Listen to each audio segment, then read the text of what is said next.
السلام علیکم ورحمۃ اللہ وبرکاتہ۔ سورہ نساء کی آیات نمبر 42 تک کا ہمارا مطالعہ ہوا تھا۔ آج ہم انشاءاللہ آیت نمبر 43 سے لے کے 50 تک کے مطالعے کی سعادت حاصل کریں گے، اس دعا کے ساتھ کہ رب اشرح لی صدری ویسر لی امری واحلل عقدۃ من لسانی یفقہوا قولی۔ رب زدنی علما، اللہم انا اسألک علما نافعا، اللہم فقہنا فی الدین۔ اللہ تعالی ہمیں نفع والا علم عطا فرما، اور اللہ رب العزت ہمیں اپنے دین کی صحیح سمجھ عطا فرما دے، آمین ثم آمین۔ رب العزت فرماتے ہیں آیت نمبر 43، بسم اللہ الرحمن الرحیم، یا ایہا الذین آمنوا لا تقربوا الصلاۃ وانتم سکارا حتی تعلموا ما تقولون ولا جنبا الا عابری سبیل حتی تغتسلوا وَإِن كُنتُم مَّرْضَىٰ أَوْ عَلَىٰ سَفَرٍ أَوْ جَاءَ أَحَدٌ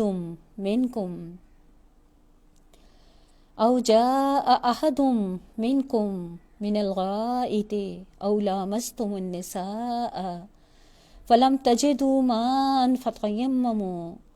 فَتَيَمَّمُوا صَعِيدًا طَيِّبًا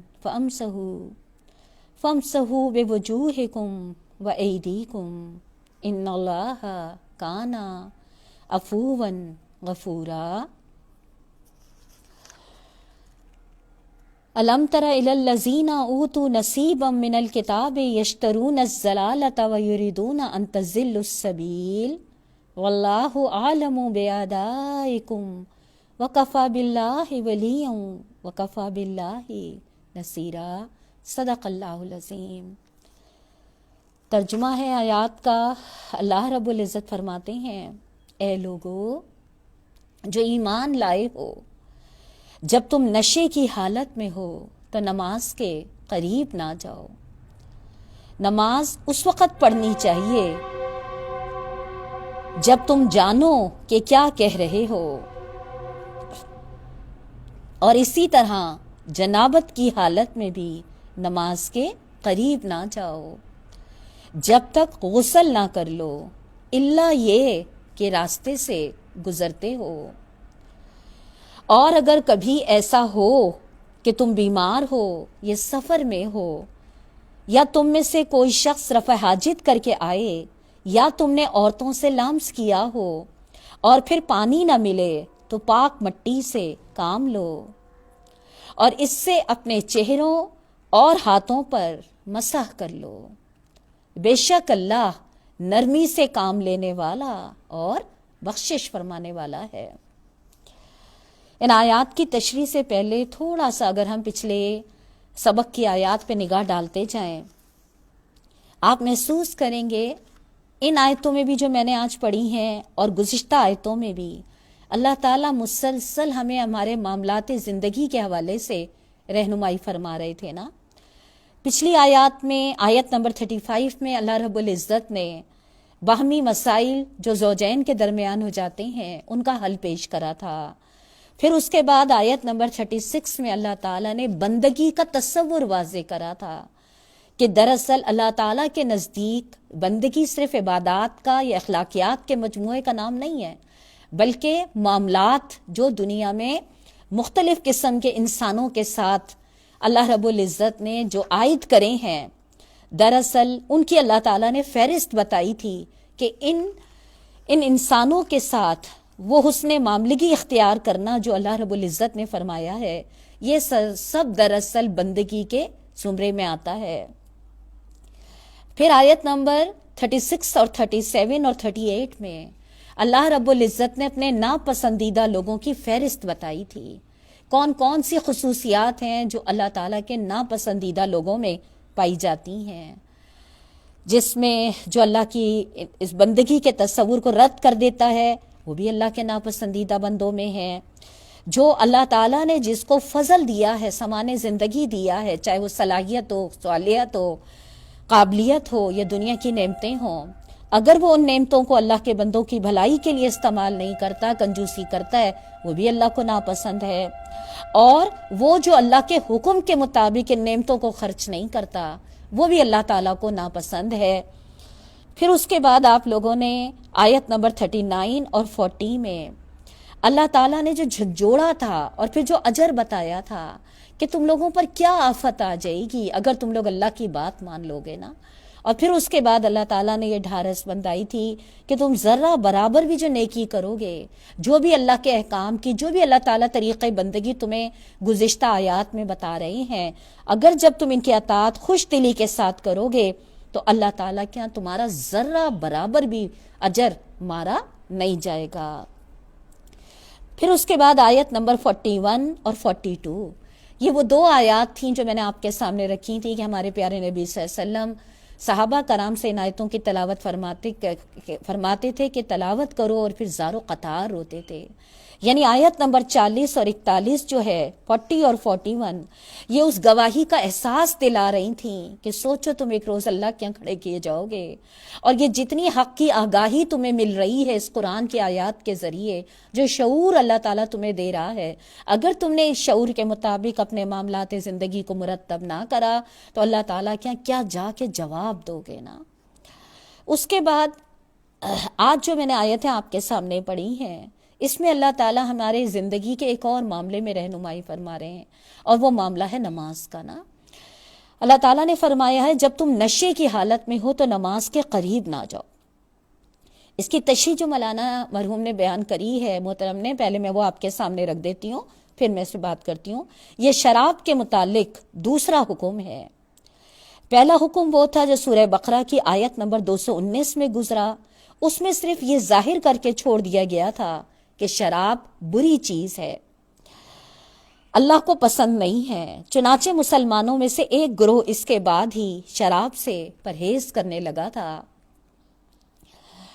مگر بہت سے لوگ اسے بدستور استعمال کرتے رہے تھے، حتیٰ کہ بعض اوقات نشے کی حالت میں نماز پڑھنے کھڑے ہوتے اور کچھ کا کچھ پڑھا دیتے۔ غالباً سن 4 ہجری کی ابتدا میں یہ دوسرا حکم آیا اور نشے میں نماز پڑھنے کی ممانعت کرا دی گئی۔ اس کا اثر یہ ہوا کہ لوگوں نے اپنے شراب پینے کے اوقات بدل دیے، ایسے اوقات میں شراب پینی چھوڑ دی جن میں یہ اندیشہ ہوتا کہ کہیں نشے ہی کی حالت میں نماز کا وقت نہ آ جائے۔ اس کے کچھ مدت بعد شراب کی قطعی حرمت کا حکم آیا جو سورہ مائدہ کی آیت نمبر 90 اور 91 میں موجود ہے۔ یہاں یہ بات اچھی طرح سمجھ لیجئے کہ آیت میں سکر کا لفظ، یہ بڑا اہم نقطہ ہے، اس کو آپ ظاہر ہم قرآن عربی میں نازل ہوا ہے اور عربی سے ہی ہم اس کے صحیح مفہوم کو اخذ کر سکتے ہیں۔ جو عربی کے الفاظ تھے نا کہ لا تقربوا الصلاۃ یا ایھا الذین آمنوا لا تقربوا الصلاۃ وانتم سکارا، تو یہ یہاں اس کی وضاحت کر رہے ہیں کہ یہاں یہ بات سمجھ لیجئے کہ آیت میں سکر یعنی نشے کا لفظ ہے، اس لیے یہ حکم صرف شراب کے لیے خاص نہیں تھا بلکہ ہر نشے آور چیز کے لیے عام تھا، اور اب بھی اس کا حکم باقی ہے۔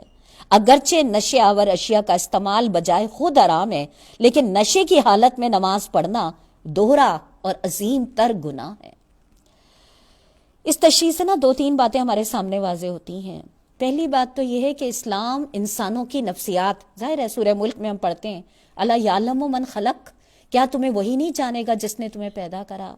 وہ انسانوں کی نفسیات سمجھتا ہے، اس لیے بتدریج سٹیپ بائی سٹیپ جو ہے نا اس نے ذہنوں کو قبولیت کے لیے، کیونکہ یہ بات تو طے شدہ ہے نا کہ اللہ تعالیٰ کا بتایا ہوا یہ راستہ صرف تلاوت کے لیے نہیں ہے، ذکر کے لیے نہیں ہے، بلکہ قبولیت عمل کے لیے ہے۔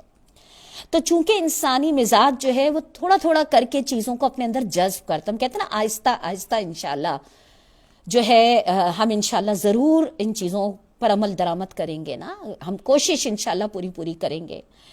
تو شراب کی حرمت کے بارے میں بھی جو یہاں وضاحت کی گئی ہے کہ ابتداً تو اللہ تعالیٰ نے یہ کہا تھا کہ جو سورہ بقرہ میں ہے کہ بری چیز ہے، اس کے بعد اللہ رب العزت نے نشے میں نماز پڑھنے کی، اور اس کے بعد پھر آخری فائنل حکم جو تھا وہ اس بات پر آیا تھا کہ اب یہ مکمل حرام ہے۔ اچھا، دوسری بات جو اس تشریح سے آپ کے سامنے واضح ہوئی ہے کہ سکر کا لفظ ہے نا، میں یہاں یہ وضاحت اس لیے کرنا چاہ رہی ہوں کیونکہ یہ وضاحت بہت اہم ہے کہ دیکھیں نشہ جو ہوتا ہے وہ صرف شراب کا تو نہیں ہوتا۔ اچھا، نشہ ایک حرام چیزوں کا بھی ہوتا ہے اور حلال چیزوں کا بھی ہوتا ہے۔ کیسے؟ دیکھیں نشے کی حالت دراصل ہوتی کیا ہے؟ انسان شراب کا نشہ کرے، افیون کا کرے، سگریٹ کا کرے، چائے کا کرے، جس کو جس قسم کی بھی نشے کی عادت ہوتی ہے، ہوتا یہ ہے کہ نشے میں نا انسان کے اپنے سینسز جو ہیں وہ اس کے اپنے کنٹرول میں نہیں ہو رہے ہوتے، بلکہ وہ اس چیز کے زیر اثر رہ کر جو ہے اس کی عقل اور اس کی صلاحیتیں جو ہوتی ہیں وہ اس کے ماتحت ہو جاتی ہیں۔ یعنی کوئی بھی چیز آپ کے دماغ میں یا میرے دماغ، ہم انسانوں کے دماغ میں اس حد تک چھا جائے کہ انسان اپنے غلط اور صحیح کی تمیز بھول جائے، اپنے نفع اور نقصان کے معیار کو فراموش کر دینا، تو میری اس بات سے آپ اتفاق کریں گے کہ نشہ صرف حرام چیزوں کا نہیں ہوتا، نشہ حلال چیزوں کا بھی ہوتا ہے۔ آپ نے دیکھا ہوگا بعض لوگوں کو اولاد کی بڑی شدید محبت ہوتی ہے، اولاد کی محبت میں اتنے پاگل ہوئے ہوتے ہیں کہ صحیح غلط جائز ناجائز کسی کی پرواہ نہیں کرتے۔ اسی لیے اللہ کے نبی صلی اللہ علیہ وسلم کا ارشاد ہے نا، برباد ہو گیا وہ شخص جس نے دوسروں کی دنیا کے لیے اپنی عاقبت برباد کر ڈالی۔ جب انسان کسی سے شدید محبت کرتا ہے نا، یہ بات بھی ذہن میں رکھیے گا، جب انسان کسی سے شدید نفرت کرتا ہے، یہ شدت محبت اور شدت نفرت، یہ دو انسانی جذبات ایسے ہیں جس میں انسان عموماً اپنے جو کہتے ہیں نا سینسز، اس کو لوز کر رہا ہوتا ہے نا، اور یہ دونوں انسانی جذبات ایسے ہیں کہ اس پہ قرآن نے باقاعدہ صورتیں نازل کری ہیں، سورہ تحریم اور سورہ طلاق نا۔ تو میری بات یہاں سے ہوئی تھی کہ نشے کی حالت، حلال چیزوں کا نشہ، میں اس میں آپ کے سامنے یہ بات کر رہی تھی، بعض لوگوں کو اولاد کا، بعض لوگوں کو کھانوں پکانے کا، بعضوں کو کپڑوں کا، بعضوں کو دنیا داری کا۔ آپ دیکھیے یعنی اتنا دماغ میں، اور نشے کیا ہوتا ہے، سو رہے ہیں، اٹھ رہے ہیں، جاگ رہے ہیں، لیکن دماغ میں وہی چیز چھائی ہوئی ہے، کھا بھی رہے مگر دماغ وہیں چل رہا ہے، سو بھی رہے مگر سوتے سوتے بھی آنکھ کھل رہی تو دماغ وہیں چل رہا ہے۔ یہ ہم کہتے ہیں نا دماغ معوف ہو جانا۔ تو یہ جو اللہ تعالیٰ نے یہاں منع کرا، اب ہم دیکھیں ہم جو نماز میں جاتے ہیں، اگر ہم کھلے ذہن سے ذرا سا سوچیں، ہم اللہ نہ کرے نہ شراب نہ کسی قسم کے نشے میں مبتلا نہیں ہیں، لیکن آپ خود اس بات کا اعتراف کریں گے اگر تھوڑا سا اس کو بیٹھ کے سوچیں، جب ہم نماز میں جاتے ہیں تو ہمارے دماغ میں اٹھتے بیٹھتے ہوئی دنیا ہی چھائی ہوئی ہوتی ہے، ساری بھولی ہوئی چیزیں نماز میں یاد آ رہی ہوتی ہیں، سارا دماغ ادھر ادھر دوڑ رہا ہوتا ہے۔ اس کا مطلب یہ نہیں ہم نماز نہ پڑھیں، میں صرف آپ کے سامنے یہ بات واضح کرنا چاہ رہی ہوں کہ یہ جو ہم دنیا کی ذمہ داریاں ادا کر رہے ہیں، ان ذمہ داریوں کو ہم نے اپنے اوپر اتنا حاوی کر لیا ہے کہ یہ ایک نشے کی کیفیت میں نا ہر وقت ہمارے دماغ پہ چھائی رہتی ہیں۔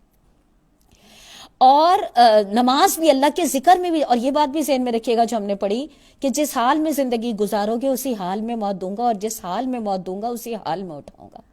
آپ یہ سوچئے جب موت کا وقت آئے گا اس وقت بھی ہمارے دماغ میں، جب نماز کا وقت آتا ہے، نماز بھی تو دراصل اللہ کی پکار ہے، اور موت جو ہے وہ بھی تو دراصل اللہ سے ملاقات ہی کا ایک ذریعہ ہے نا۔ لیکن اگر دنیا ہی ہر وقت دماغ پہ چھائی رہے گی تو آپ مجھے بتائیے، یہ جو ہم اور آپ دعا کرتے ہیں نا، اللہ ہمیں مرتے ہوئے کلمہ شہادت نصیب کریے گا، اللہ ہمیں ایمان کی موت دیجیے گا، یہ اسی وقت ممکن ہے نا جب ہماری دنیا کے معاملات بھی اسی گواہی کے مطابق ادا ہو رہے ہوں گے۔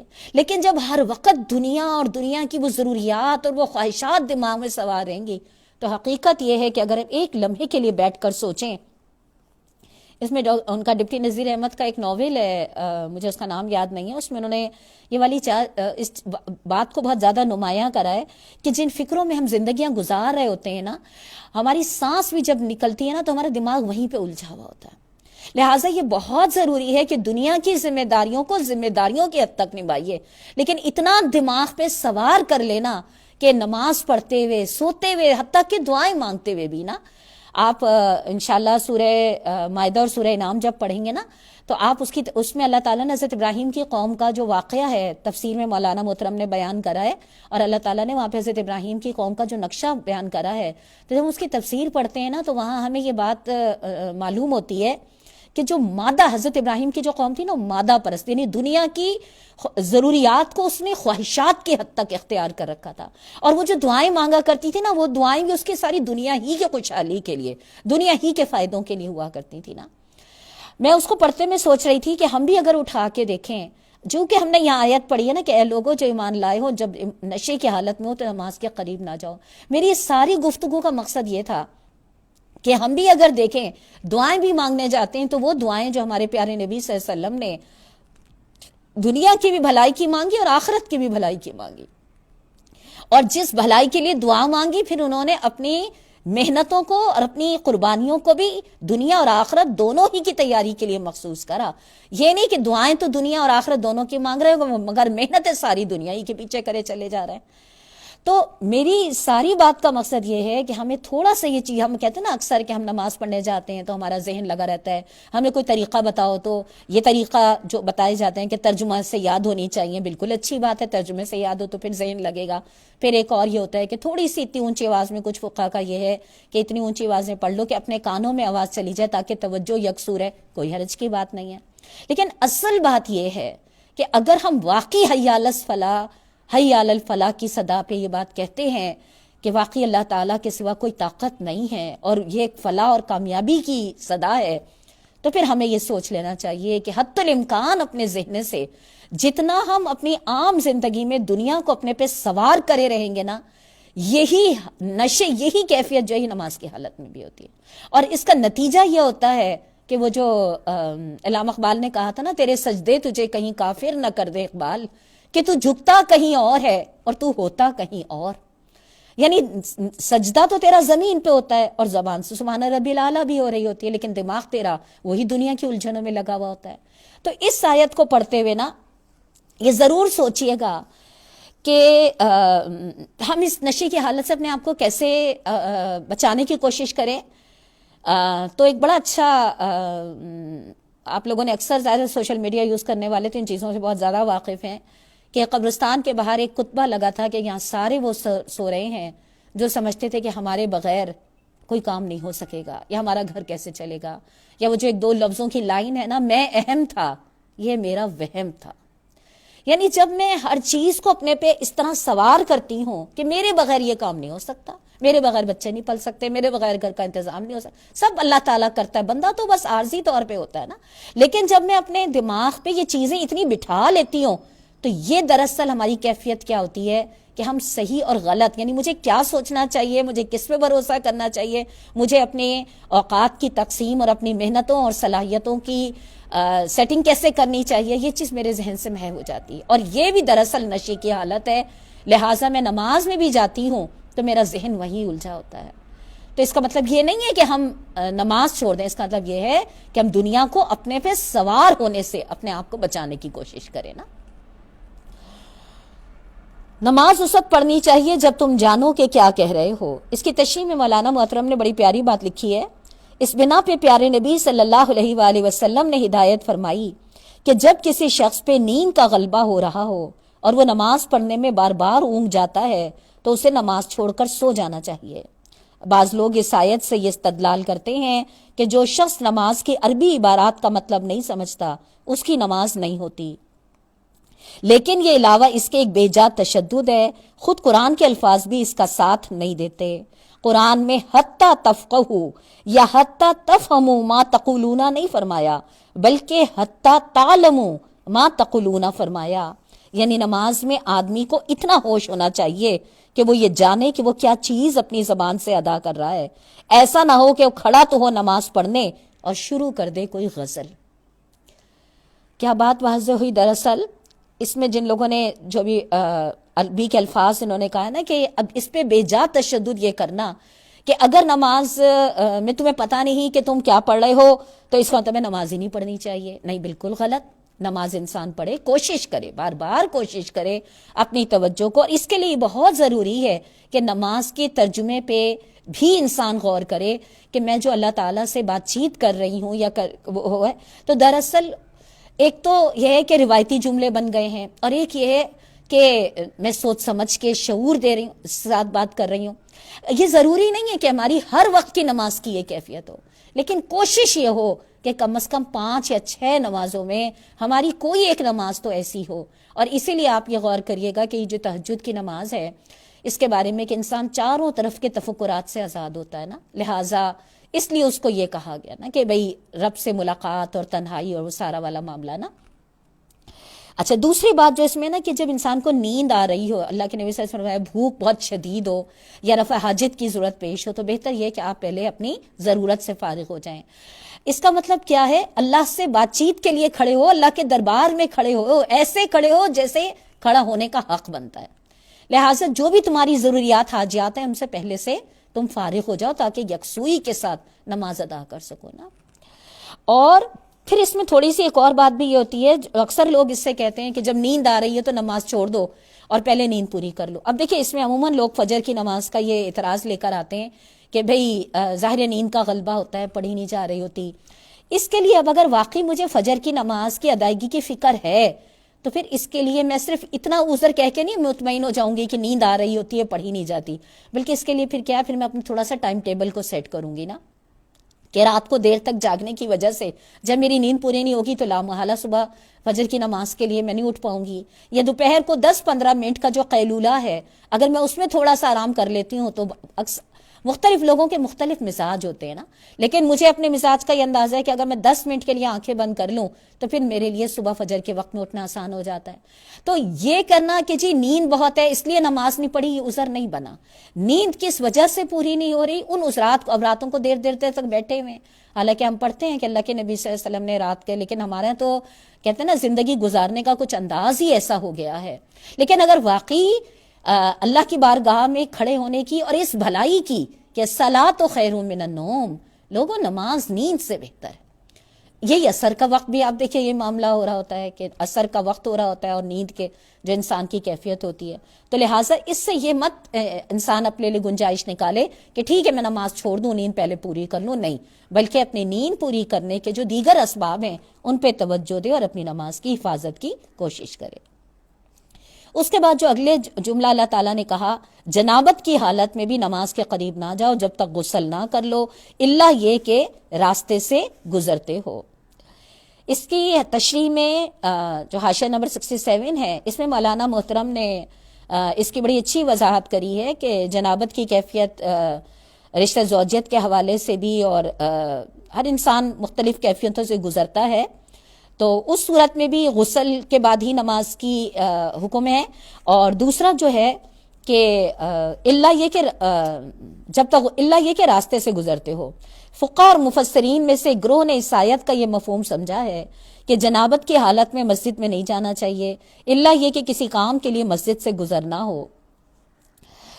اس رائے کو عبداللہ بن مسعود اور دیگر اصحاب نے اختیار کیا ہے. اور دوسرا گروہ اس سے سفر مراد لیتا ہے، یعنی اگر آدمی حالت سفر میں ہو اور جنابت لاحق ہو جائے تو تیمم کیا جا سکتا ہے. رہا مسجد کا معاملہ تو اس گروہ کی رائے میں جنبی کے لیے وضو کر کے مسجد میں بیٹھنا جائز ہے. یہ رائے حضرت علی، ابن عباس، سعید بن جبیر اور بعض دوسرے حضرات نے اختیار فرمائی. اگرچہ اس امر میں قریب سب کا اتفاق ہے کہ اگر آدمی حالت سفر میں ہو اور جنابت لاحق ہو جائے اور نہانا ممکن نہ ہو تو تیمم کر کے نماز پڑھ سکتا ہے. لیکن پہلا گروہ اس مسئلے کو حدیث سے اخذ کرتا ہے اور دوسرا گروہ اس روایت کو بنیادی قرآن کی مندرجہ بالا آیت پہ رکھتا ہے. کہ تھوڑے سے اختلاف ہے نا، میں آپ کو پہلے بھی یہ بات واضح کر چکی ہوں، یہ اختلاف ہمیں پریشان یا کنفیوز کرنے کے لیے نہیں ہے، بلکہ یہ اختلافات جو ہے نا یہ تو امت کو گنجائش دینے کے لیے کہ مختلف حالات، اللہ تعالیٰ بہرحال سب سے بہتر جاننے والا ہے، لیکن مختلف حالات میں انسانوں کے لیے عمل کے لیے گنجائش کا راستہ کھلا رہے، وہ اللہ رب العزت نے اور اللہ کے نبی صلی اللہ علیہ وسلم نے ان آیات میں ہمارے سامنے اور اس تشریح میں ہمارے سامنے بیان فرمایا ہے. اور اگر تم بیمار ہو یا سفر پر تو تم میں سے کوئی شخص رفع حاجت کر کے آئے یا تم نے عورتوں سے لمس کیا ہو اور پھر پانی نہ ملے تو پاک مٹی سے کام لو. اس میں تھوڑا سا اختلاف مختلف ہمارے ائمہ کے درمیان ہوتا ہے کہ آیا اس سے مراد مباشرت ہے یا صرف چھونا ہے. اس میں مختلف رائے ہیں جو ظاہر ہے جب ہم اس کا مطالعہ کرتے ہیں حاشیہ 69 تو اس سے ہمارے سامنے بات واضح ہو جاتی ہے۔ پھر آگے کیا ہے، مسا کر لو، بے شک اللہ نرمی سے کام لینے والا اور بخشش فرما۔ اب اس آیت کے آخر میں آپ دیکھیے اللہ رب العزت نے فرمایا ان اللہ کان عفوا غفورا، اللہ تعالیٰ کن معاملوں میں نرمی کرنے والے اور معافی فرمانے والے ہیں۔ یہ جو اس طرح کے معاملات ہیں وضو کے اور تیمم کے جس میں کوئی بھول چوک بھی ہو جائے تو کسی کا حق نہیں مارا جاتا، کسی کے ساتھ زیادتی نہیں ہوتی، ان معاملوں میں اللہ تعالیٰ فرماتے ہیں اللہ بڑا نرمی سے کام لینے والا اور معاف فرمانے والا ہے۔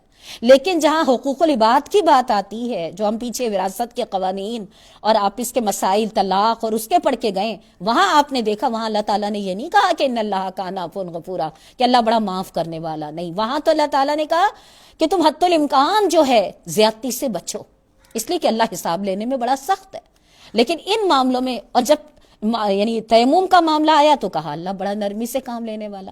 میں اس کو پڑھ کر سوچ رہی تھی، آپ دیکھیں جن معاملوں میں اللہ کا دین یہ بات بتاتا ہے کہ اللہ ان معاملوں میں نرمی سے کام لیتا ہے، بھول چوک کمی بیشی کو معاف کر دیتا ہے، ان معاملوں میں ہم بڑے سخت ہیں، اور جن معاملوں میں اللہ کا دین کہتا ہے کہ بڑی اللہ کا حساب دہی ہے، ان معاملوں میں ہم کہتے ہیں اللہ بڑا معاف کرنے والا ہے۔ ہماری سوچ کے پیمانے، ہمارے انالیسس کے پیمانے قرآن کے پیمانوں سے کتنے مختلف ہو جاتے ہیں نا۔ یہ جو بھی میں نے آیت پڑھی ہے نا، آیت نمبر 43، یہ اس میں تیمم کا جو تشریح دی گئی ہے، حکم دیا گیا ہے، اب میں اس کی تشریح پڑھ رہی ہوں۔ حکم کی تفصیلی صورت یہ ہے کہ اگر آدمی بے وضو ہے یا اسے غسل کی حاجت ہے اور پانی نہیں ملتا تو تیمم کر کے نماز پڑھ سکتا ہے۔ اگر مریض ہے اور غسل یا وضو کرنے سے اس کو نقصان کا اندیشہ ہے تو پانی موجود ہونے کے باوجود تیمم کی اجازت سے فائدہ اٹھا سکتا ہے۔ تیمم کے معنی ارادہ کرنے کے ہیں، مطلب یہ ہے کہ جب پانی نہ ملے یا پانی ہو اور اس کا استعمال ممکن نہ ہو تو پاک مٹی کا ارادہ کرو۔ تیمم کے طریقے میں فقہ کے درمیان اختلاف ہے۔ ایک گروہ کے نزدیک اس کا طریقہ یہ ہے کہ ایک دفعہ مٹی پہ ہاتھ مار کر منہ پہ پھیر لو اور دوسری دفعہ ہاتھ مار کر کونیوں تک ہاتھوں پہ پھیر لو۔ امام حنیفہ، امام شافعی، امام مالک اور اکثر فقہ کا یہی مسلک ہے، اور صحابہ اور تابعین میں سے حضرت علی، عبداللہ بن عمر، حسن بصری اور دیگر اصحاب اس کے قائل تھے۔ دوسرے گروہ کے نزدیک صرف ایک ہی دفعہ ہاتھ مارنا کافی ہے، وہی ہاتھ منہ پہ پھیر لیا جائے اور اسی کو کلائی تک ہاتھوں پہ پھیر لیا جائے، کونیوں تک مسح کی ضرورت نہیں ہے۔ یہ امام حنبل کا مسلک ہے اور اہل حدیث حضرات اسی کے قائل ہیں۔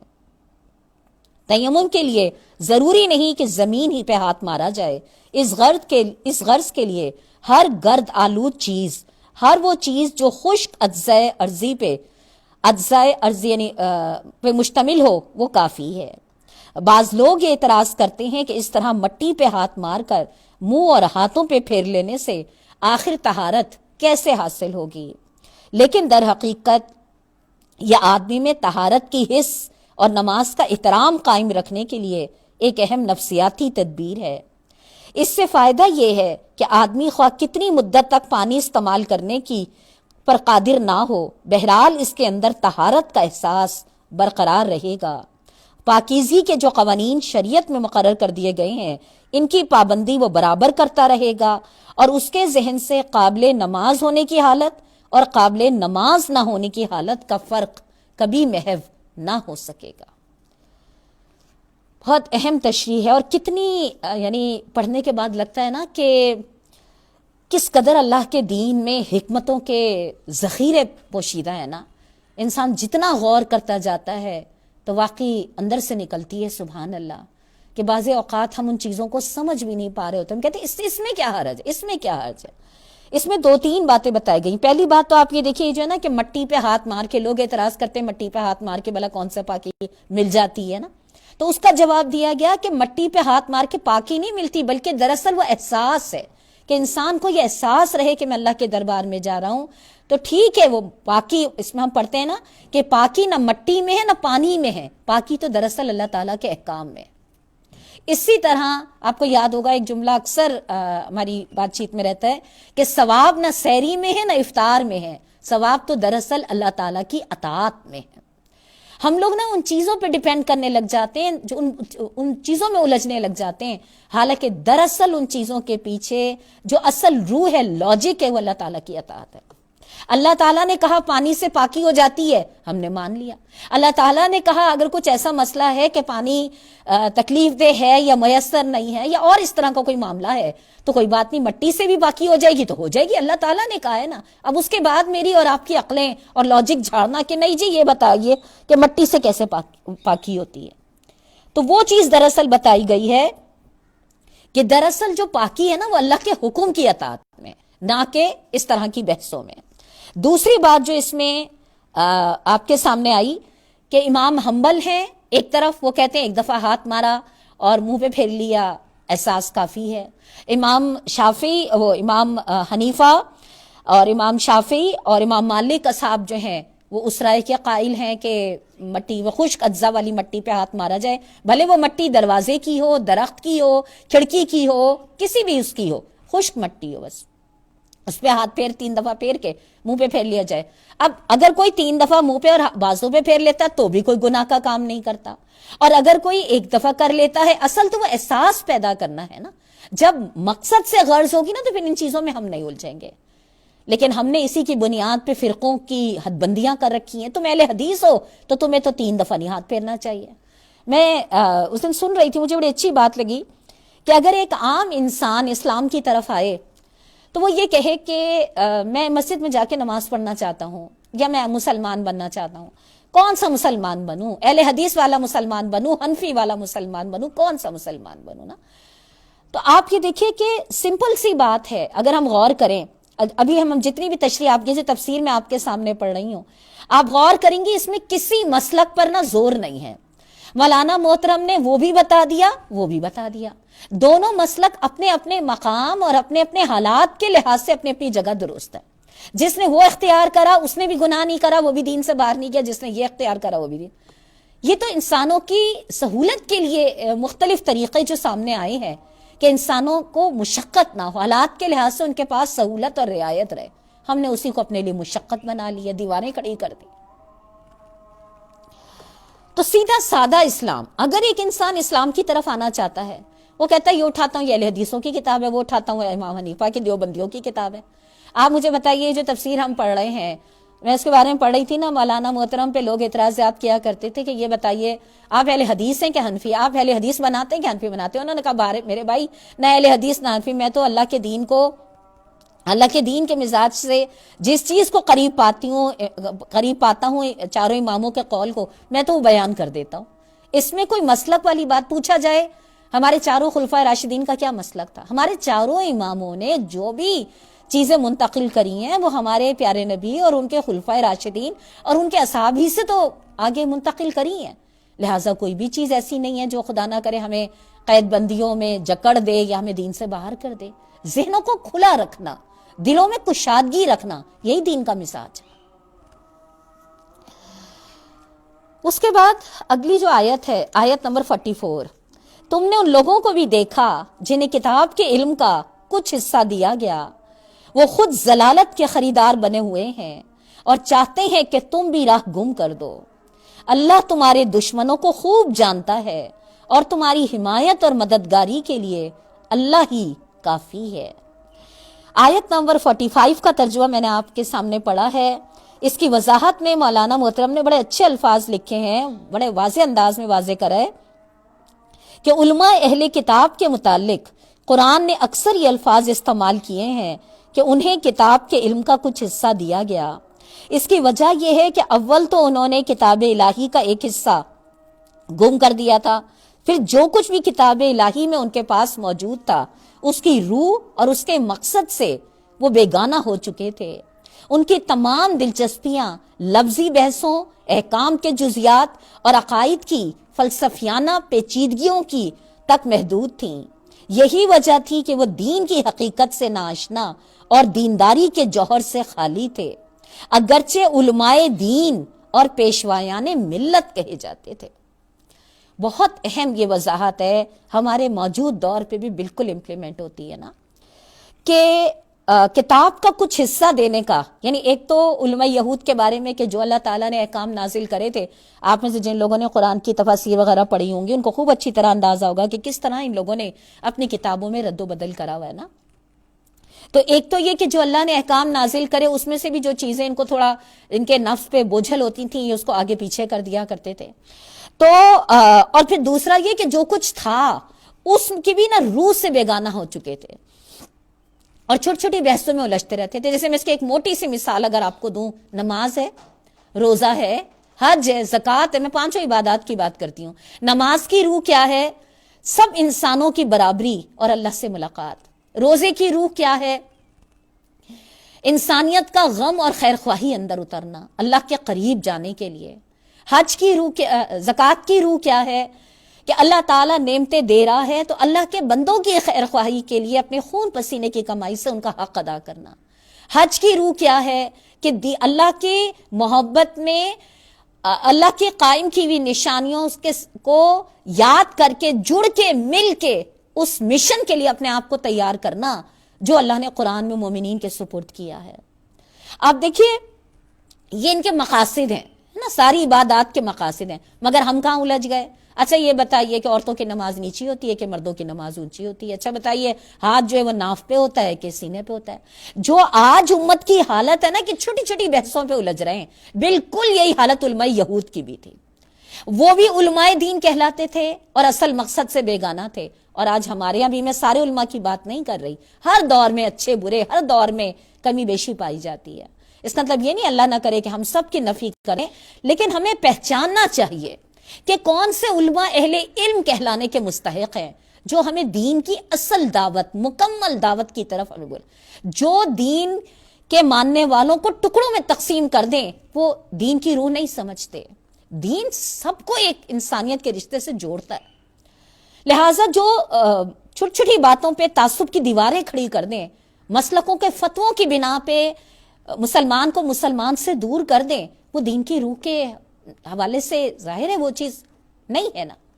تو یہ جو علماء یہود کی حالت بتائیے نا کہ چھوٹی چھوٹی بات پہ عقائد کی فلسفیانہ پیچیدگیاں. کوئی ایک مسئلہ آپ کو یاد ہے، میں اکثر آپ کو حوالہ دیتی ہوں، خلیفہ ہارون الرشید کے دور میں اسلامی تاریخ اٹھا کے پڑھیے.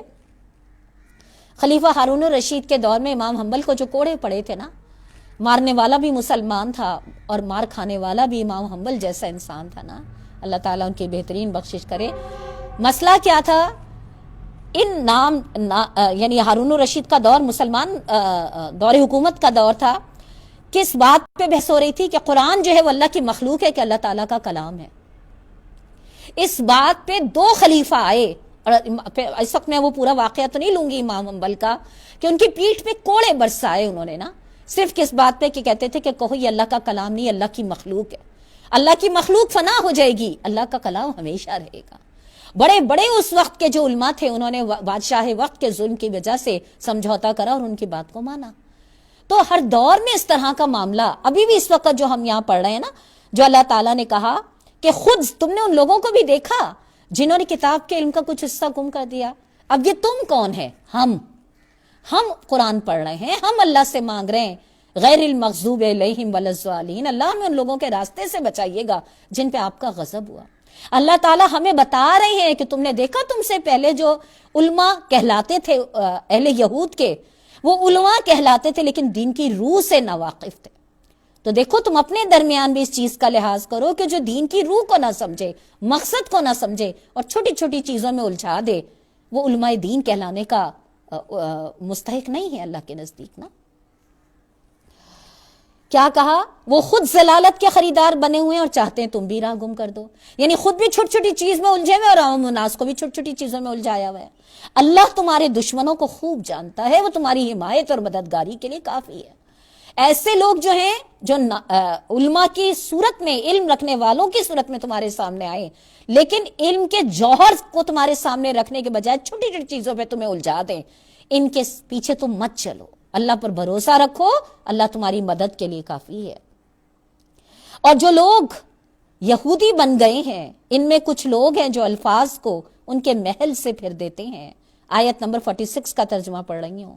اور دین حق کے خلاف نیش زنی کرنے کے لیے اپنی زبانوں کو توڑ موڑ کے کہتے ہیں سمینا و سوینا اور اسما غیر مسمعن اور رائنا، حالانکہ اگر وہ کہتے سمینا و توانا اور اسما اور انظرنا تو یہ ان کے لیے بہتر تھا اور زیادہ راست بازی کا طریقہ تھا، مگر ان پر تو ان کی باطل پرستی کی بدولت اللہ کی پھٹکار پڑی ہوئی ہے، اس لیے وہ کم ہی مان لاتے ہیں۔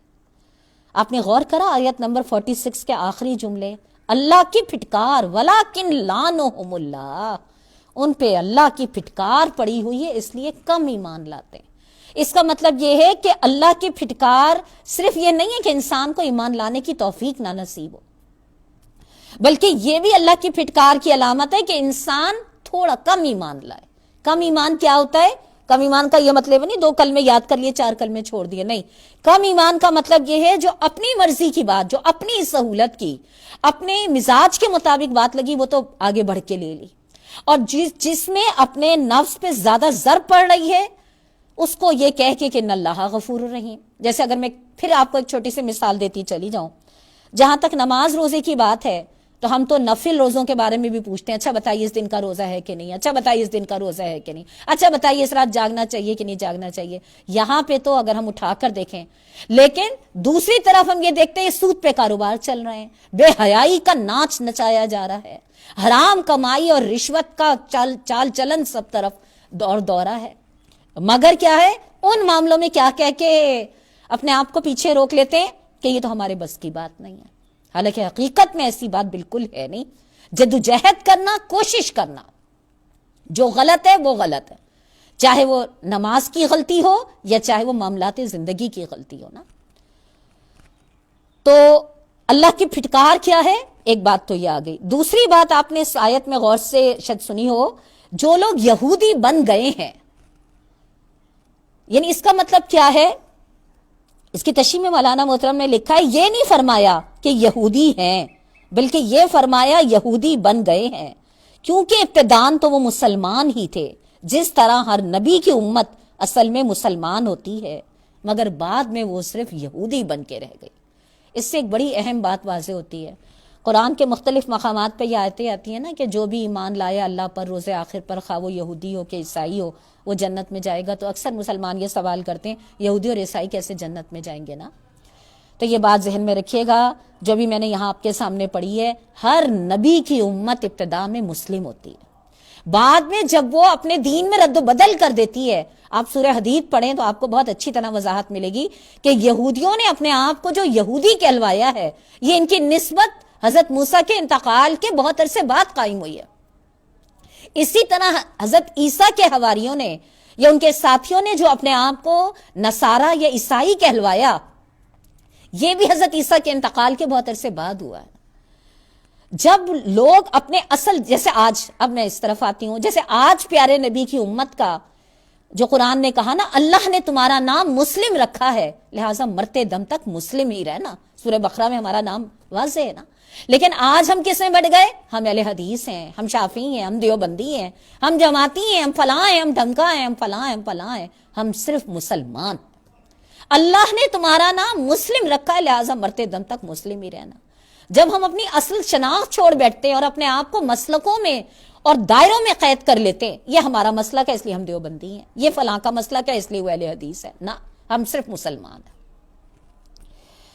تو یہودی اور عیسائی جو ہے نا، اب یہاں پہ ایک سوال عموماً غیر مسلم کرتا ہے کہ جب یہودیت، عیسائیت اور اسلام تینوں آسمانی مذہب ہیں تو میں اسلام ہی کیوں قبول کروں؟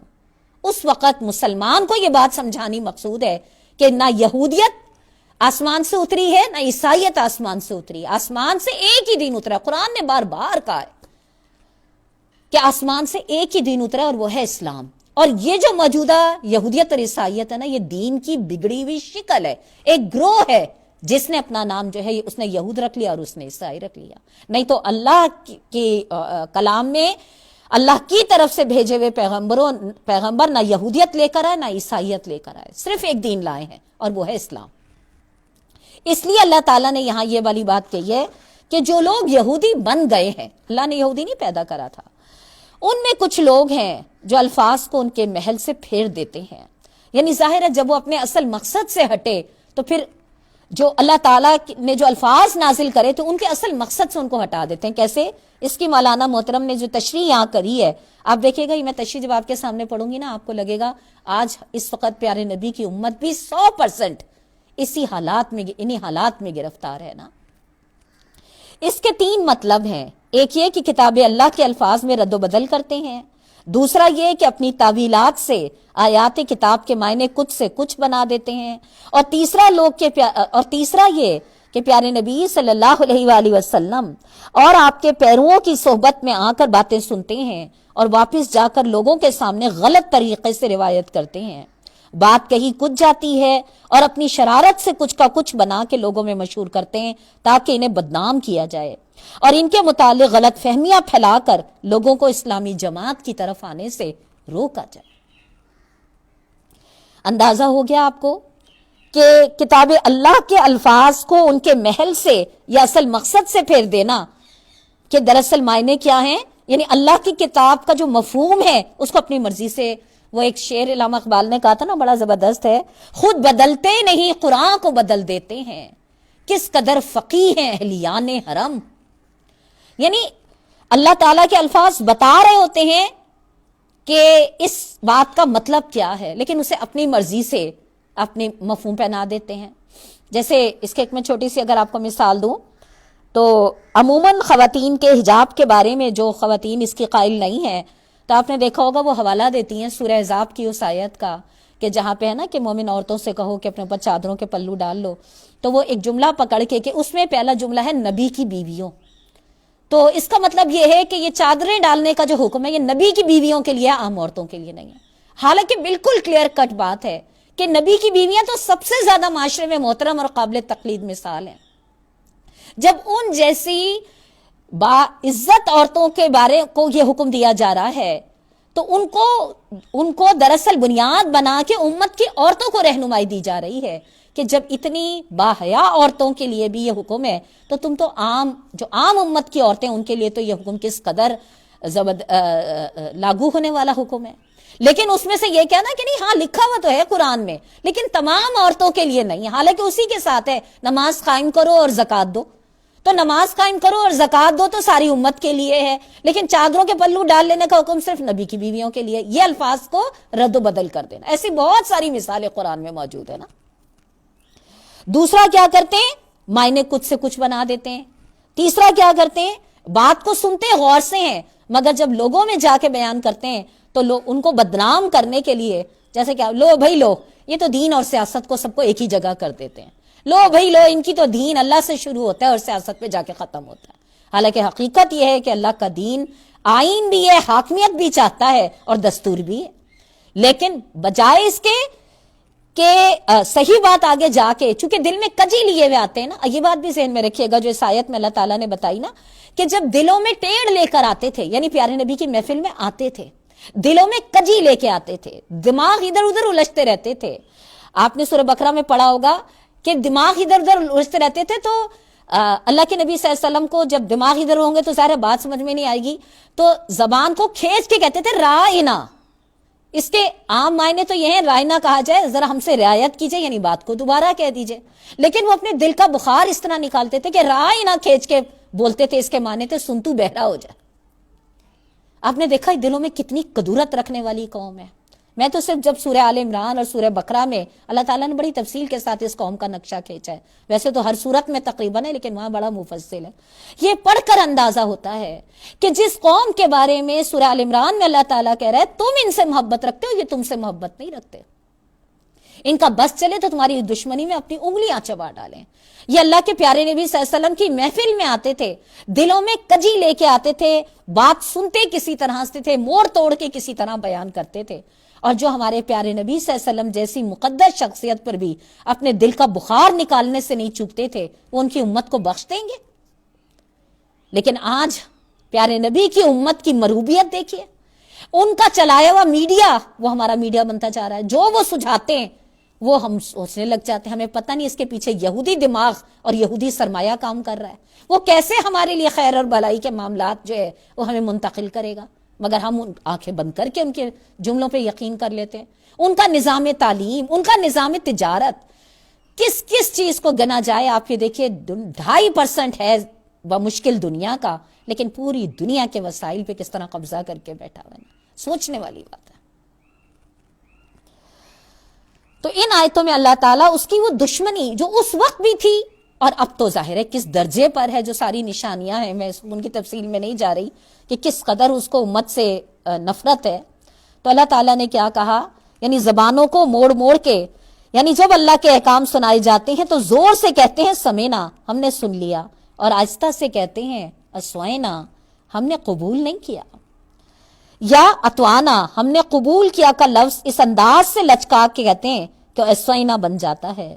یعنی جب دوران گفتگو میں پیارے نبی سے کچھ کہنا چاہتے ہیں تو اس ماں سنیے، اور ساتھ ہی ساتھ غیر مسمع بھی کہتے ہیں جو ذو معنی ہے. اس کا ایک مطلب یہ ہے آپ ایسے محترم ہیں کہ آپ کی کوئی بات خلاف مرضی سنائی نہیں جا سکتی، اور دوسرا مطلب یہ ہے کہ تم اس قابل ہی نہیں ہو کہ تمہیں کوئی کچھ سنائے. میں ان الفاظ کو پڑھتے ہوئے سوچتی ہوں، ہم کسی کے بارے میں کہتے ہیں نا، اس کے دل میں اس کی طرف سے اتنی نفرت ہے کہ وہ نفرت اس کے الفاظوں میں نکلی پڑتی ہے. آپ ان الفاظ کو، یہ تو کلام پاک کا حصہ ہے نا، یہ تو کسی پارٹی یا کسی جماعت یا کسی گروہ یا کسی مولوی صاحب کے جملے نہیں ہے نا جو ہم یہ کہیں کہ انسان ہونے کے ناطے وہ تنگ نظر ہیں یا نیرو مائنڈڈ ہیں. یہ تو اللہ تعالیٰ کے قرآن کے جملے ہیں. اللہ تعالیٰ ہمیں آگاہ کر رہا ہے کہ یہ قوم ہمیشہ سے، اس کی پوری ایک تاریخ ہے مسلمانوں سے دشمنی کی نا. تو جو قوم تمہاری اتنی دشمن ہے، جو اس نبی کی محفل میں بیٹھ کر بھی نبی کے بارے میں یہ رویہ اختیار کرتی ہے، وہ اس کی امت کی خیر خواہ کیسے ہو سکتی ہے؟ تم لوگ کیوں نہیں اپنی آنکھیں کھولتے؟ اللہ تعالیٰ نے کہا نا مگر ان پر تو ان کی باطل پرستی کی بدولت اللہ کی پھٹکار پڑی ہوئی ہے، اس لیے کم ایمان لاتے ہیں. باطل پرستی کیا ہے؟ انہیں پتہ ہے کہ اللہ کے نبی صلی اللہ علیہ وسلم نے جو پیغام دیا، اللہ کی کتاب جو پیغام دے رہی، یہی بالکل درست ہے، مگر چونکہ انہوں نے کچھ دین اللہ کا لیا، کچھ اپنی خواہشات کو بنایا، کچھ دنیا داری کے معیارات کو اپنایا، ملا جلا کے ایک دین کو معجون کی صورت میں اختیار کر رکھا ہے. تو اللہ تعالیٰ کے اس لیے کیا کہہ رہے ہیں، ان پہ اللہ کی پھٹکار پڑی ہوئی ہے، اس لیے کم ایمان. آپ میں سے جو لوگ اس قوم کی اس کو سمجھنا چاہیں نا، تو سورہ بقرہ اور سورہ آل عمران اگر آپ تفصیل کے ساتھ پڑھیں، تفہیم میں تو بہت اچھا مولانا نے اس کی وضاحت کری ہے. واقعی آپ کو اندازہ ہو جائے گا کہ اس قوم کی دشمنی کی وجوہات کیا ہیں، اور پھر اس قوم کی دشمنی سے بچنے کے لیے قرآن کا بتایا ہوا راستہ کیا ہے نا. اے وہ لوگوں جنہیں کتاب دی گئی تھی. پھر یہ جو بات میں آگے بڑھنے سے پہلے کہہ دوں، پھر یہ جو ہمارے یہاں بار بار بات اٹھتی ہے نا، اسرائیل کو تسلیم کرنا چاہیے نہیں کرنا چاہیے، تو کہتے ہیں ہندوستان کو بھی تو تسلیم کرا ہوا ہے. آخر جب ہندوستان کو کرا ہوا ہے تو اسرائیل کو تسلیم کرنے میں کیا مسئلہ ہے؟ پھر یہ جو ہمارے یہاں بحثیں ہوتی ہیں، جب ہماری بنیاد یہاں قرآن سے سمجھی ہوئی ہوگی نا، تو ہمیں ہر بات کا جواب مل جائے گا کہ کیا فرق ہے، کیا کرنا چاہیے اور کیا نہیں کرنا چاہیے. اے وہ لوگوں جنہیں کتاب دی گئی تھی، مان لو اس کتاب کو جو ہم نے اب نازل کی ہے، اور جو اس کتاب کی تصدیق اور تائید کرتی ہے جو تمہارے پاس پہلے سے موجود تھی، قبل اس کے کہ ہم چہرے بگاڑ کے پیچھے پھیر دیں یا ان کو اس طرح لعنت زدہ کر دیں جس طرح سبت والوں کے ساتھ ہم نے کیا تھا. یاد رکھو اللہ کا حکم نافذ ہو کے رہتا ہے. اللہ بس شرک ہی کو معاف نہیں کرتا، اس کے ماں سوا دوسرے جتنے گناہ ہیں وہ جس کے لیے چاہتا ہے معاف کر دیتا ہے. اللہ کے ساتھ جس نے کسی کو شریک ٹھہرایا، اس نے تو بہت ہی بڑا جھوٹ تصنیف کیا اور بڑے سخت گناہ کی بات کی. اس میں اللہ تعالیٰ جو ہم اس وقت کی کیفیت پڑھتے ہیں، ان ساری آیتوں کی تفصیلات جو ہیں وہ سورہ بقرہ میں موجود ہیں کہ یعنی جب قرآن اتر رہا تھا تو آپ کو یاد ہوگا، ابھی ہم پیچھے بھی پڑھ کر گئے ہیں کہ یہودیوں میں شور مچ گیا تھا کہ یہ شخص تو قسم کھا بیٹھا ہے کہ جو ہمارے یہاں حلال ہے حرام کر کے رہے گا. انہیں 100% اس بات کا یقین تھا. سورہ بقرہ میں ہم نے پڑھا تھا، حضرت صفیہ فرماتی ہیں کہ میرے باپ اور میرے چچا یہودی عالم تھے، تو انہوں نے کہا کہ وہ جا رہے تھے تو انہوں نے آپس میں کہا کہ محمد صلی اللہ علیہ وسلم جو بات کہہ رہے ہیں کیا یہ سچ ہے؟ انہوں نے کہا خدا کی قسم یہ جو بات کہتے ہیں بالکل سچ ہے، لیکن جب تک جان میں جان ہے ان کی مخالفت کریں گے. کیا وجہ تھی؟ ایک اپنے پیچھے وہ بنی اسرائیل کا جو فخر تھا نا کہ پیارے نبی بنی اسماعیل سے، ایک یہ وجہ بھی تھی. اور بھی بہت ساری وجوہات ہم جب سیرت کی کتاب میں پڑھتے ہیں اور تفسیر پڑھتے ہیں کہ جو ایک دینداری کا انہوں نے ایک ظاہری تصور بنا رکھا تھا نا، قرآن ان کے اس تصور کو توڑا تھا، لہٰذا وہ اس کو ماننے کے لیے تیار نہیں تھے. تو اللہ تعالیٰ نے ان سے یہ کہا کہ دیکھو مانو یہ وہی والی کتاب ہے، جس طرح تمہارے پہلے حضرت جبرائیل علیہ السلام کتاب لے کر آئے تھے، یہ کتاب جو ہے قرآن، یہ اس توریت کی تائید کرتا ہے. لہٰذا اس کے انکار کرنے کی، جب تم توریت کو کہتے ہو کہ ہم مانتے ہیں، تو پھر توریت نے تو قرآن کے آنے کی پیشن گوئی کری تھی، تو پھر تم قرآن کو ماننے سے کیوں انکار کر رہے ہو؟ کیا کہا اللہ تعالیٰ نے؟ مان لو کہ قبل اس کے ہم تمہارے چہرے بگاڑ کے سبت والوں کی طرح کر دیں. سبت کا واقعہ آپ کو یاد ہوگا، ہم لوگوں نے سورہ اعراف میں پڑھا تھا. وہ بھی انہی کی قوم کا ایک قومی مجرم تھا کہ وہ جو مچھلی کے شکار کا سارا والا معاملہ تھا. تو اللہ تعالیٰ نے کہا کہ دیکھو مان لو، نہیں تو ہم تمہارا حشر ویسا کر دیں گے. پھر کیا کہا؟ اللہ بس شرک کو معاف نہیں کرتا. اس کی تشریح میں مولانا نے جو 2 باتیں لکھی ہیں بڑی اہم ہیں. پہلی بات تو یہ ہے کہ اہل کتاب اگرچہ انبیاء اور کتب آسمانی کے پیروی کے دعوے دار تھے، مگر شرک میں مبتلا ہو گئے تھے. شرک کیا؟ اب آگے پڑھیے. اس کا مطلب یہ نہیں ہے، یعنی جو اللہ تعالیٰ نے کہا نا کہ اللہ بس شرک کو معاف نہیں کرتا، اس کا مطلب یہ نہیں ہے کہ آدمی بس شرک نہ کرے باقی دوسرے گناہ دل کھول کے کرتا رہے، بلکہ دراصل اس سے یہ بات ذہن نشین کرانی مقصود ہے کہ شرک، جس کو ان لوگوں نے بہت معمولی سمجھ رکھا تھا، تمام گناہوں سے بڑا گناہ ہے. حتیٰ کہ اور گناہوں کی معافی تو ممکن ہے، مگر یہ ایسا گناہ ہے کہ معاف نہیں کیا جا سکتا. علماء یہود شریعت کے چھوٹے چھوٹے احکام کا تو بڑا اہتمام کرتے تھے، بلکہ ان کا سارا وقت ہی ان جزیات کی ناپ تول میں گزرتا تھا جو ان کے فقیہوں نے استنباط در استنباط کر کے نکالے تھے. مگر شرک ان کی نگاہ میں ایک ایسا فعل تھا، ہلکا فعل تھا، نہ خود اس سے بچنے کی فکر کرتے تھے، نہ اپنی قوم کو مشرکانہ خیالات اور اعمال سے بچانے کی کوشش کرتے تھے، اور نہ مشرکین کی دوستی اور حمایت میں انہیں کوئی مذائقہ نظر آتا تھا. پہلی بات جو ابھی میں نے آپ کے سامنے رکھی نا کہ اہل کتاب جو تھے وہ انبیاء کو بھی مانتے تھے اور تمام کتب آسمانی کی بھی ماننے کے دعوے دار تھے، مگر شرک میں مبتلا ہو گئے تھے. شرک کیا؟ شرک کو اگر میں قرآن ہی کی زبان میں سورہ جاسیہ میں اللہ تعالیٰ نے فرمایا، تم نے دیکھا اس شخص کو جس نے اپنے نفس کو اپنا خدا بنا لیا. شرک کی بدترین قسم جو ہے نفس کو خدا بنا لینا. جو میرا دل، نفس کو خدا بنانے، میرا دل نہیں چاہ رہا، میرا دل نہیں مانتا، میری عقل قبول نہیں کرتی، کتنے دلائل سے سمجھا دو، میرا دل نہیں مانتا. سب سے بڑا شرک. اور اللہ کے نبی صلی اللہ علیہ وسلم حدیث کے ذریعے اگر شرک کو سمجھیں تو اللہ کے نبی صلی اللہ علیہ وآلہ وسلم نے فرمایا، سیاہ رات پر سیاہ چٹان میں سیاہ چونٹی. جتنا مشکل اس چونٹی کا دیکھنا ہوتا ہے نا، اتنی تیزی سے انسان کے اندر شرک آ جاتا ہے. ہم کہتے ہیں نا ریا بھی شرک ہے. میں نے اللہ کو راضی کرنے کے بجائے لوگوں کو خوش کرنے کے لیے نیک کام بھی کرا، لوگوں سے لینا لینے کے لیے، لوگوں کی تعریف لینے کے لیے، تو وہ بھی شرک کے معنوں میں آ جاتا ہے.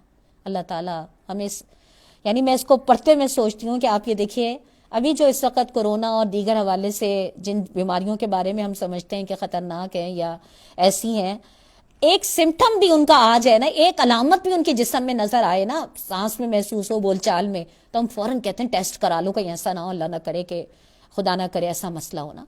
شرک سب سے بڑی خطرناک بیماری ہے، اور اس کا واضح سمٹم جو ہے، واضح علامت قرآن نے خود بیان کری کہ اپنے نفس کو خدا بنا لینا. اب ہمیں یہ غور کرنا چاہیے. چھوڑ دیجئے ابھی بت کے، دیویوں کے، مجسموں کے شرک نا، مزاروں کے، چادروں کے، میں بھی اس شرک کی طرف تو جا ہی نہیں رہی. حالانکہ شرک کی مولانا محترم نے بڑی اچھی یعنی پورے جو سورہ مائدہ تک جو شرک کی بہت ساری اقسام ہیں، اس میں یہ ہے کہ غیر الہی قانون کو ماننا بھی شرک ہے.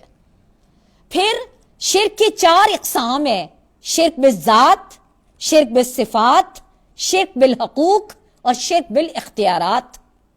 ہم شرک بالذات کے بارے میں تو الحمدللہ کہہ سکتے ہیں کہ ہم اللہ کی ذات کے ساتھ کسی کو اولاد یا کسی کو اس کا شریک نہیں ٹھہراتے، لیکن شرک بالصفات صرف اللہ کی صفت ہے روزی دینا، صرف اللہ کی صفت ہے قسمتیں بنانا اور بگاڑنا.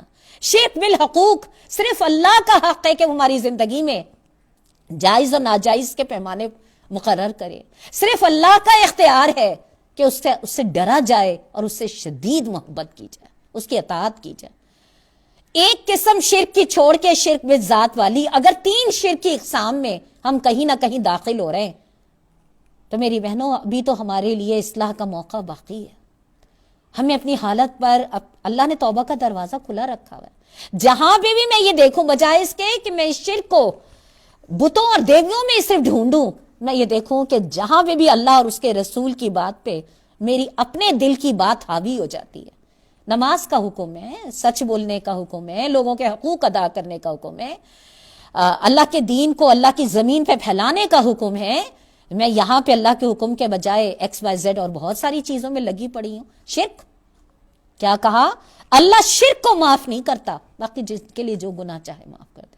اب آپ خود سوچ لیجئے، یہ بالکل ایسی بات ہے جیسے پیپر آتا ہے نا، پیپر میں کچھ کمپلسری کوسچن ہوتے ہیں، کچھ الیکٹیو ہوتے ہیں. ایک بچہ یہ کہے کہ کمپلسری کوسچن تو بہت ڈیفیکلٹ ہے، میں اس لیے الیکٹیو کا نا پورا پیپر بھر دیتا ہوں. الیکٹیو کے سارا پیپر کر دے، سارے درست ہوں، لیکن کلیئر نہیں ہوگا، اس لیے کہ کمپلسری کلیئر کیے بغیر الیکٹیو کی تو کوئی گنجائش ہی نہیں بنتی.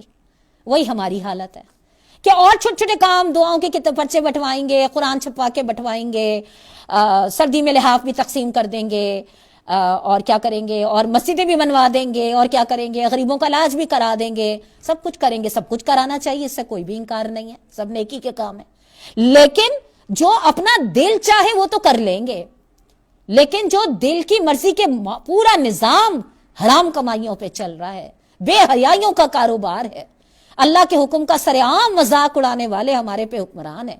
مگر یہاں پہ ہمارا جو ہمیں اچھا لگتا ہے بس وہی ہمارا نمائندہ ہے، بس وہی ہمارا. یہاں پہ ہمیں نہیں سمجھ میں آتی کہ یہ بھی دین میں شامل ہے.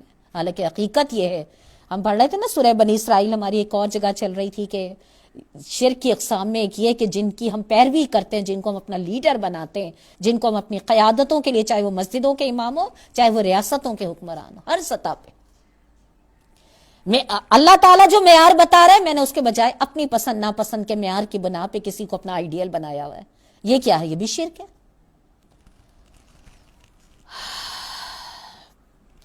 جس نے اللہ کے ساتھ کسی کو شریک ٹھہرایا، اس نے بہت بڑا جھوٹ تصنیف کیا اور بڑے سخت گناہ کی بات کی. صدق اللہ العظیم. آیت نمبر